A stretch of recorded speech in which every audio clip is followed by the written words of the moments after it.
Sikiliza niwaambie kitu kimoja. Tatizo letu sisi vijana, umeona? Hatujapata elimu yoyote kuhusu masuala ya fedha. Umeona? Na tukipata fedha tu, fedha yote inaisha bila mpangilio.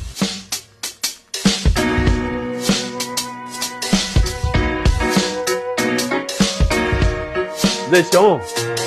Salama bwana. Hili gari nimeliona mara kadhaa. Kwa kweli natamani sana kuingia kwenye biashara. Nafanyaje? Huyu jamaa yuko serious sana. Anatosoa huyo. Hawa wapo Tegeta eneo la Naishosi. Ndio hapo pale. Asante tabu. Na hii ndio page yao kwenye Instagram. Kila kitu kiko hapa. Basi itakuwa ni rahisi sana. Inabidi niwafollow